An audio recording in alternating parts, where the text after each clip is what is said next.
Oke, selamat datang di channel Studio Bola. Dan kali ini nggak biasanya kan ada Bang Karyo nih yang nemenin Bang BG. Nah, kebetulan hari ini ada gua, Raihan, yang gantiin Bang Karyo dikit-dikit gitu ya. Namanya masih belajar-belajar gitu ya. Semoga lancar-lancar aja. Dan sekarang kita kedatangan Bang BG yang jauh-jauh dari Bali.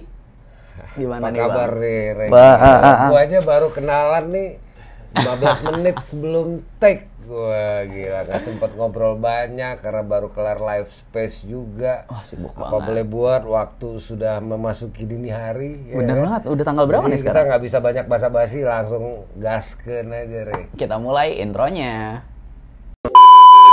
Yes, sebelum kita masuk ke pembahasan, ya, gue lagi pegang sebuah produk namanya Labriel. Labriel ini adalah satu-satunya sabun muka di Indonesia yang mengandung cisteamin sebagai brightening boosternya. Jadi buat gue yang kebetulan masih di Bali, sering ke pantai, suka punya hobi moto-motoin surfing, mungkin teman-teman yang follow Instagram gue mungkin udah tahu, udah paham ya. Jadi ini sangat membantu menghilangkan flek-flek hitam, noda jerawat, kulit yang berminyak, biar kita tetap glowing walaupun laki glowing tetap ya. Apalagi di Bali nih panas banget, cuacanya terik banget, lagi panas-panasnya. Jadi ini sangat membantu gua untuk bisa tetap di studball tuh nggak kelihatan hitam banget ya. Oke, cara pakainya juga gampang ya.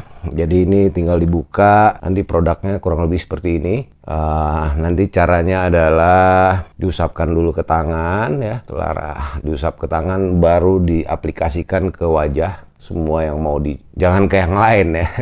Wajah semua diusap kurang lebih 10 hingga 15 detik ya, biar cisteaminnya meresap dulu ke dalam kulit. Kemudian baru dibilas secara bersih ya. Jangan lupa nanti buat teman-teman yang beli, ini kotaknya jangan dibuka, jadi sabunnya bisa ditaruh lagi di sini. Nah, buat teman-teman yang mau glowing, tetap glowing di tengah musim kemarau ini ya, jangan lupa nanti bisa kunjungi ke marketplace seperti Shopee, Tokopedia, TikTok, atau follow Instagramnya Labriel Skincare. Cari aja di situ.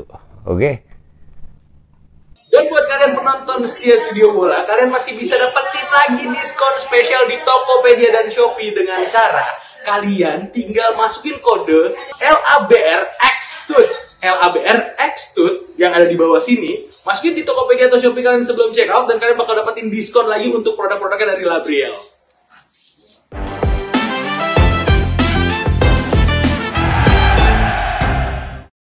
Oke, Bang BG, ini kan kita ngeteknya adalah abis game week kelima Chelsea lawan Bournemouth di kandangnya Bournemouth kemarin banget. Iya. Kemarin banget ini ya. Dan ternyata main away yang mana kita berharapnya Bournemouth kan istilahnya di bawah kita lah poinnya kemarin kan. Dia di poin kedua sedangkan Chelsea poinnya keempat. Berarti kan lebih tinggi Chelsea. Kita berharapnya pasti banyak juga nih fans yang wah Chelsea menang tapi ternyata akhirnya seri nih. Kalau menurut lu gimana perform Chelsea di away game kali ini nih, Bang? Iya, kalau bicara penampilan ya, permainan Chelsea kemarin, sebetulnya kalau berkaca dari 4 pertandingan sebelumnya, kalau kita lihat ke statistik, ball possession lawan Bournemouth ini justru yang salah satu yang paling rendah sebenarnya. Paling rendah. Bahkan di bawah ketika kita lawan Liverpool di matchday yang pertama. Itu perdana. 65 atau 66% kalau nggak salah. Kalau yang kemarin itu sekitar 64%. Tapi apa ya? Yang mengecewakan adalah sebenarnya kalau mau jujur, Bournemouth itu dari kick off sampai Justin Kluivert masuk di menit-menit akhir, sepertiga akhir. Sebenarnya bisa dibilang Bournemouth ini nggak punya fear factor ya. Gua ngelihatnya dia punya Dominic Solanke, tapi daya ancam dari Dominic Solanke ini nggak sebesar striker klub lain. Terus juga kemarin dia banyak beberapa pemain barunya yang belum dimainkan dari awal seperti Luis Sinistera, terus ada Kluivert juga masih disimpan. Dan terbukti ketika Justin Kluivert masuk berapa kali cukup bikin lini pertahanan kita kewalahan ya. Aksi-aksi individunya, kemampuan dribblingnya ya lumayan kerepotan. Tapi ini sayang banget karena sebetulnya kita punya banyak lumayan beberapa peluang besar yang seharusnya bisa menjadi gol, tapi lagi-lagi gagal dimaksimalkan. Ya ini lagi-lagi menjadi masalah buat Chelsea ya, khususnya di musim ini. Kalau kita bicara shot conversion, ya, peluang menjadi gol, ini Chelsea juga kalau dibikin tabelnya mungkin kedua terbawah dari klub-klub lain di Premier League. Begitu juga kalau kita lihat statistik XG ya, expected goal dengan gol yang berhasil dilahirkan itu kita minus. Jadi ini sayang banget sebenarnya. Kalau kita lihat fixture juga, Chelsea dalam 5 laga di awal ini sebetulnya adalah klub dengan perjalanan dengan run of fixtures yang paling mudah dibanding 19 klub lainnya di EPL. Kalau berkaca dari Opta Power, dia ngeluarin fixtures difficulty rating. Jadi Chelsea ini sebenarnya jalannya paling mudah dari 5 pertandingan ini. Kita cuman mampu meraih 5 poin. Benar. Hasil dari 1 kali menang, 2 kali draw, kemudian 2 kali kalah. 2 kali kalah. Ya, jadi sebenarnya prestasi yang sangat-sangat sulit untuk dibanggakan, tapi ya kembali lagi problem kita yang paling utama adalah sulit bikin gol. Sulit bikin gol. Dan kalau gua highlight nih, sekarang berarti Chelsea ada di peringkat 14, masih istilahnya tim mid table gitu ya Bang ya. Terus gue lihat juga kemarin sih di line up-nya, mungkin gara-gara defendernya nih, kalau kita lihat tiba-tiba defender kiri kita, biasanya kan kalau nggak Chilwell yang dimainin jadi LWF, dan ternyata dipakai juga di English team kemarin waktu kualifikasi Euro. Nah sekarang adalah dicoba Colwill, yang tadi juga waktu gue riset ternyata Colwill kaki kiri kan ya. Dan Cucurella itu nggak main gara-gara, malah nggak ada di bench gara-gara demam Bang. Dan perpaduan defender Chelsea juga, itu menurut lu gimana buat Colwill ternyata dimainin di kiri? Ya sebenarnya gini ya, beberapa waktu yang lalu sebelum laga ini sebenarnya Colwill itu walaupun seolah-olah dia dimainkan sebagai center back, faktanya itu sebenarnya dia left back dalam skema 4-2-3-1-nya Pochettino, yang cenderung asimetrik, di mana Colwill lebih inverted, dia lebih banyak menjaga daerah, jarang-jarang melakukan penetrasi ke depan, lebih banyak stay. Beda dengan Malo Gusto yang selalu support Raheem Sterling di kanan. Sehingga jadi pertandingan dari awal, dari saat kick off sampai 45 menit pertama itu kelihatan banget bagaimana Mikhailo Mudryk itu kelihatan isolated, frustrated, ya kan, dia jarang dapat bola, jarang dapat support dari Colwill juga, yang cenderung nggak pernah naik. Beda halnya dengan di sisi kanan, di mana Malo Gusto seperti dapat license untuk roaming forward. Dia dengan Raheem Sterling di kanan tuh bolak-balik naik turun, disupport juga sama Gallagher di situ. Sementara di sisi kiri seolah-olah mati. Ya, jadi ya sebenarnya ya gua ngelihatnya gini ya. Jadi seolah-olah sia-sia kita pakai Mudryk di situ. Kalau memang seandainya ya tetap skema penyerangan Chelsea dibangun dari kanan gitu. Jadi seolah cuma nyerang dari satu titik aja. Dan terbukti kita gagal membongkar pertahanan Bournemouth yang sebenarnya juga bermain open, tidak bermain low block kayak Nottingham Forest kemarin atau lawan-lawan Chelsea sebelumnya, lawan West Ham aja ya mereka bermain dengan counter attack. Ya. Bournemouth justru main open dan kita nggak mampu memaksimalkan itu ya. Secara permainan juga ya bisa dibilang ini hasil yang mengecewakan. Harapannya sebenarnya Vitality Stadium kita bisa bawa 3 angka. Ini Bournemouth yang musim lalu dicukur oleh Liverpool 9-0 gitu ya, nggak jauh berbeda gitu. Dan sayangnya ya ada beberapa peluang yang kena mistar dari Sterling, dari Jackson, kemudian beberapa peluang lain dari Gallagher dan lain sebagainya gagal dioptimalkan dan berhasil di save oleh kipernya Bournemouth, Neto.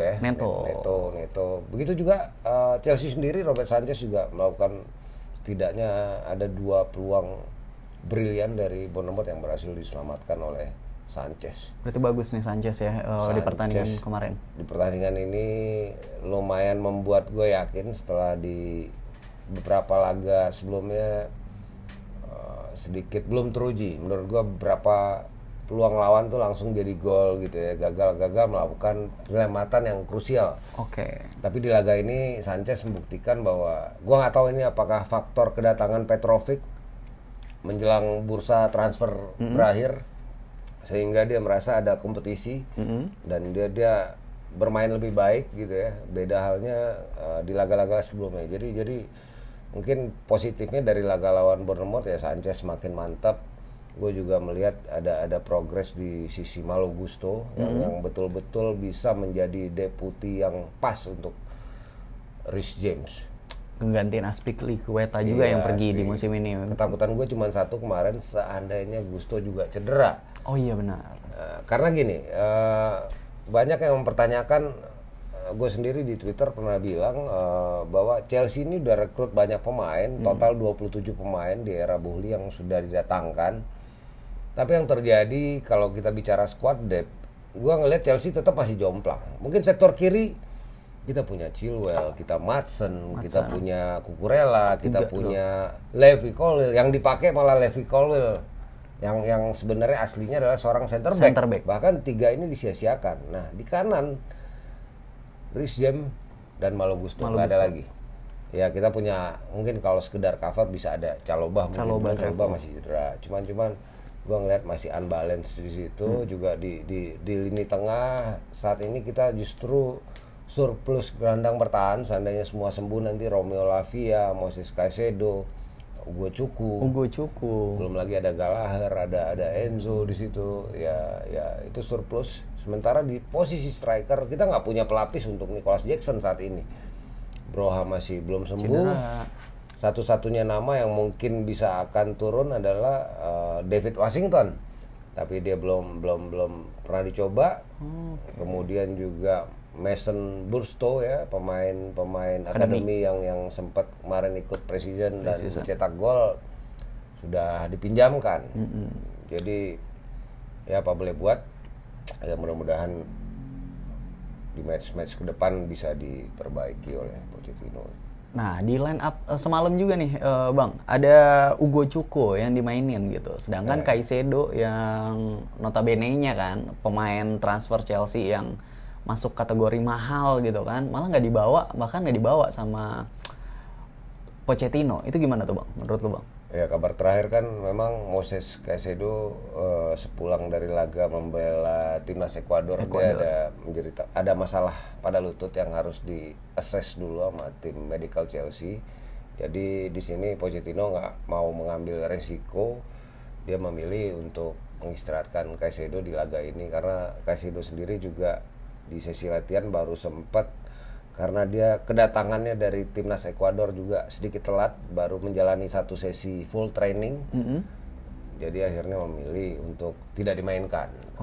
Ini juga sebenarnya ini ya, gue juga bingung sebenarnya ini kutukan apa yang menimpa Chelsea. Moises Caicedo musim lalu di Brighton itu dia nggak pernah absen, nggak pernah cedera, fit terus. Dia juga bukan seorang pemain dengan track record punya track record injured atau punya injury prone tinggi. Tiba-tiba juga begitu pindah ke Chelsea baru 2 minggu cedera. Nah ini bener juga nih Bang, gue tadi sempat ngeliat juga pemain Chelsea yang lagi injury itu sekitar 12 orang. Kalau tim-tim lain, kalau misalkan kayak pemainnya tiba-tiba ada masalah apa, terus tiba-tiba ada kena adanya harassment apa gitu, Chelsea dibilang kayak Hospitality FC gitu, 12 orang semuanya masuk kamar perawatan. Apa ini kayaknya Chelsea harus ganti orang medicalnya atau orang sport science-nya? Iya, ini sebetulnya juga tadi kebetulan gua ada live space juga sama Medio Club ID. Ini juga menjadi pertanyaan dari beberapa teman-teman fans Chelsea. Ini sebenarnya apa ya? Apakah menjadi tanggung jawab medical atau memang nasib buruk gitu kan? Ya kalau gue pribadi ngelihatnya gini, medical punya andil ya. Chelsea kan beberapa bulan lalu baru saja memecat Dr. Paco Biosca, Head of Medical. Dan untuk sementara dia diganti oleh interimnya, gue lupa namanya, orang Yunani. Itu sejauh ini belum ada kabar lagi, jadi sementara posisinya berarti masih dipegang oleh interim. Jadi bekas stafnya Pak Kobioska yang naik menjadi head of medical. Ya ini harus menjadi catatan sih buat Bully dan kawan-kawan ya. Board. Artinya walaupun beberapa cedera yang terjadi kayak Fofana, Broha dengan ACL ya, anterior cruciate ligamen ya, suatu yang mungkin tidak akan mungkin bisa diantisipasi oleh tim medical. Cuman ada beberapa nama seperti Rhys James yang cederanya selalu hamstring, yang bolak-balik main 2 minggu, hamstring 2 bulan, main 3 minggu, hamstring 3 bulan. Benar. Ya ini juga sesuatu yang layak menjadi catatan buat tim medical Chelsea. Pemain-pemain yang langganan cedera kok masih cedera lagi gitu. Ini juga ada andil kurang kompetennya medical di situ. Cuman ada beberapa nama yang memang kondisinya unfortunate lah. Jadi kita nggak bisa salahkan sepenuhnya tim medical.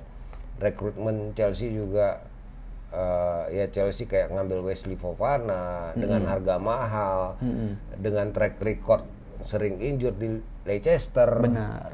Dibeli dengan harga mahal, ini juga keputusan manajemen yang salah. Jadi ini semua adalah akumulatif sih menurut gua dari berbagai faktor. Dan gue lihat juga nih Bang di line up kemarin bench-benchnya ternyata Chelsea ngemasukin 3 pemain akademi. Ada Alfie, Alex Matos sama Starter. Sedangkan kayaknya kalau kita lihat pemain Chelsea yang lain gitu kayak masih ada Hudson Odoi gitu. Apa emang ternyata padahal kita squadnya masih banyak. Udah pindah.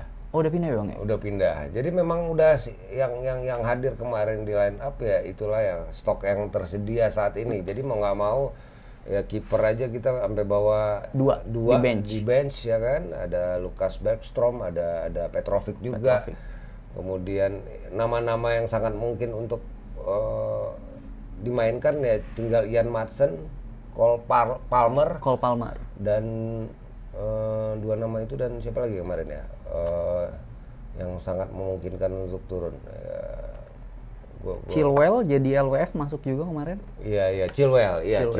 Ya memang sangat disayangkan ini badai cederanya sedemikian hebat sehingga bahkan di bench pun kita nggak punya nama-nama yang menakutkan, game changer yang mungkin mampu merubah kebuntuan Chelsea yang sulit untuk mencetak gol. Ya.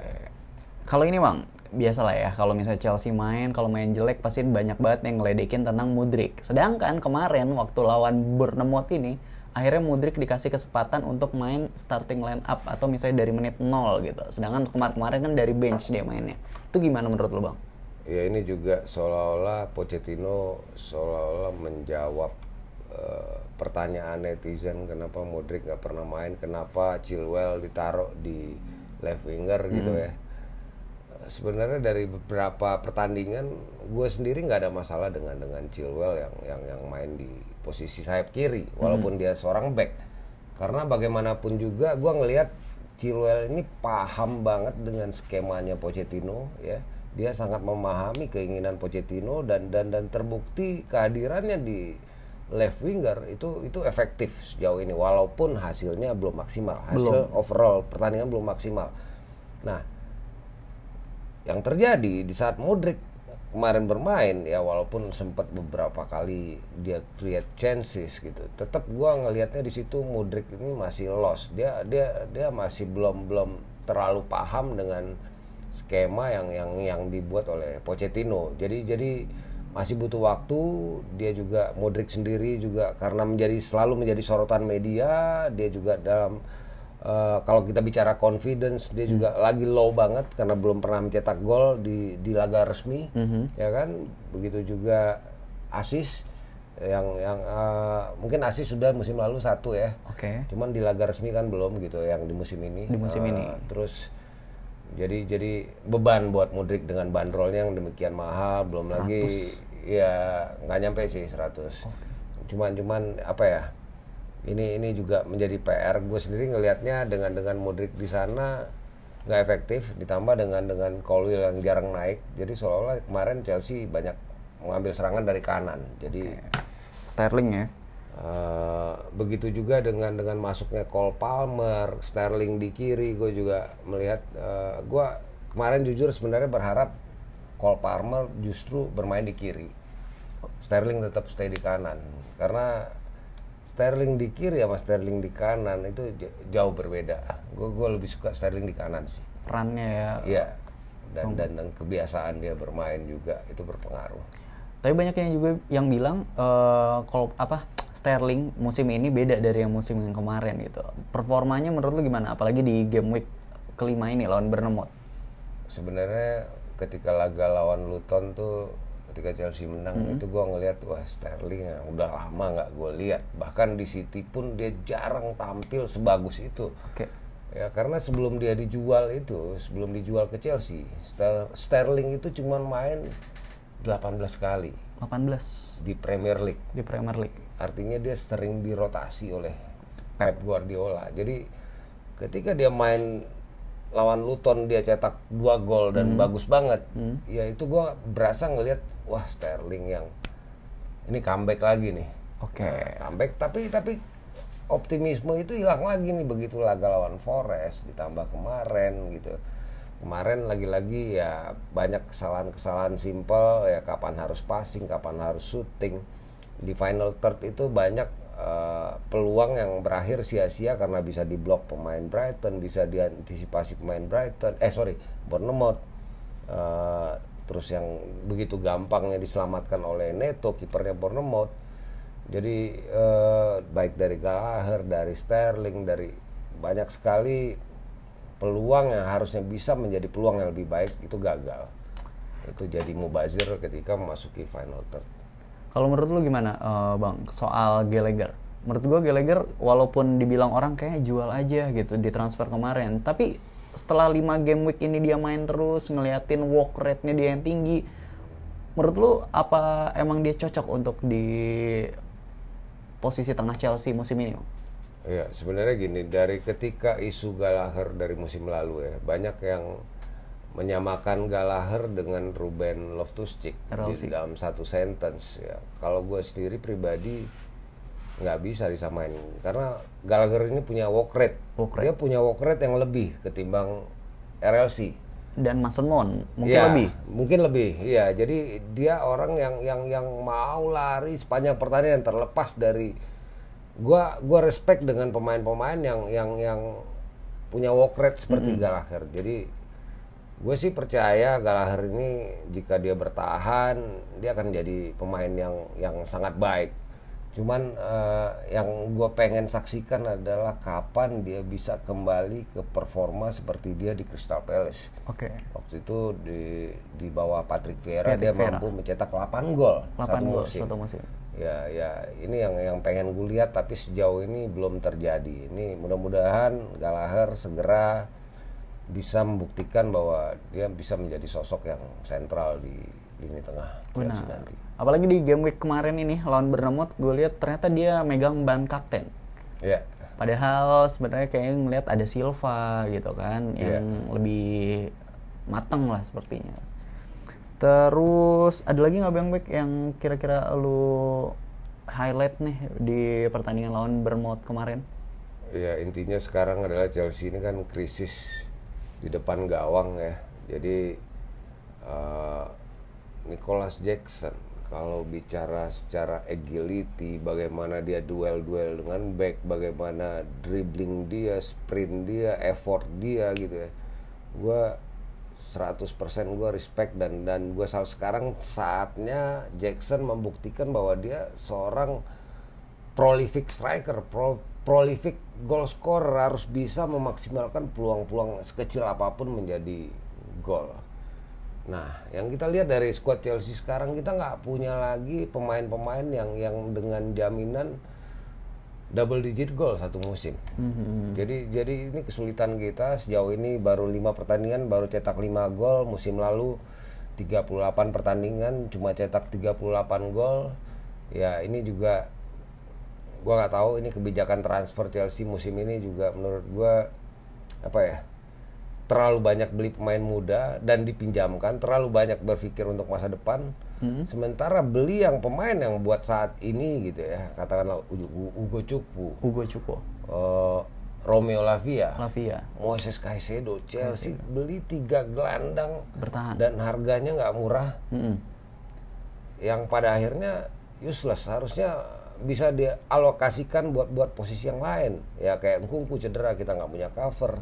Akhirnya gue nggak tahu Cole Palmer panik buying atau apa ya beli 42 juta pound. Betul. Untuk seorang pemain 21 tahun ya itu menurut gue kemahalan Gambling, juga yang di City juga bukan seorang pemain reguler gitu ya, walaupun di saat diturunkan dia mampu bermain baik, ngasih gol mungkin ya. Jadi ini PR yang harus dipecahkan. Chelsea di depan gawang gimana caranya harus bisa mencetak gol ya. Ball possession udah, created chances udah, peluang kita di Liga Inggris salah satu klub dengan peluang gol yang paling banyak. Expected goals pun kita paling tinggi. Jumlah shot pun kita paling banyak, tapi golnya ya nihil. Itu sih problem utama yang harus beresin sama Pochettino. 5 game week 5 gol juga. Nah, kira-kira kita harus cari tahu gimana caranya bikin gol Chelsea. Dan minggu depan Chelsea bakal ketemu Aston Villa di kandang kita sendiri, home di Stamford Bridge. Kira-kira ada sedikit apa yang lu lihat buat game week minggu depan nih Bang Wech? Ya, dengan berkaca dengan beberapa pertandingan sebelum ini ya, kalau nggak ada gebrakan atau sesuatu dari Pochettino, gue nggak melihat sesuatu yang membuat gue optimis di laga lawan Aston Villa. Karena Villa sendiri benar-benar lagi naik di bawah Emery. Dia benar-benar menjadi klub yang Aston Villa yang paling menakutkan yang pernah gue tonton selama di era Premier League. Belum pernah gue serem ini ketemu Aston Villa selain Aston Villa yang di bawah Emery sekarang ini. Jadi ya kalau berkaca dari penampilan kemarin lawan Forest kalah, lawan Bournemouth nggak mampu menang, sulit buat optimis. Tapi bagaimanapun juga ya mudah-mudahan gue berharap di laga ini seandainya Chelsea bisa menang, bisa bikin gol, syukur-syukur banyak gol. Mudah-mudahan kepercayaan diri pemain bisa pelan-pelan naik, ya kita bounce back dari situ. Ya mudah-mudahan itu yang terjadi. Pochettino punya skema dan strategi khusus untuk mematikan Aston Villa-nya Unai Emery yang sedang uprising, yang sedang naik daun juga. Benar banget. Ini semoga ya Chelsea ngasih kabar baik lah ya minggu depan ya. Udah segitu dulu atau ada mau tambahan lagi Bang Wech? Mungkin segitu dulu, kita update tipis-tipis saja. Nanti begitu ada sesuatu yang luar biasa mungkin kita akan sampaikan dan informasikan ke teman-teman. Oke. Thank you banget teman-teman yang udah nonton sampai sekarang, dan juga jangan lupa kalau yang belum subscribe di subscribe, di like, di share juga ke teman-temannya, ke teman-teman yang suka Chelsea-nya juga. Diramein juga kolom komennya, nanti kalau pasti kita baca, kita reply ya Bang ya. Ya. Benar banget. Dan oke deh, segitu dulu akhir kata. Gua Raihan pamit. Gua BG juga pamit ya. Kita ketemu lagi di edisi selanjutnya. Thank you buat teman-teman yang udah nonton. Dah, God bless you all.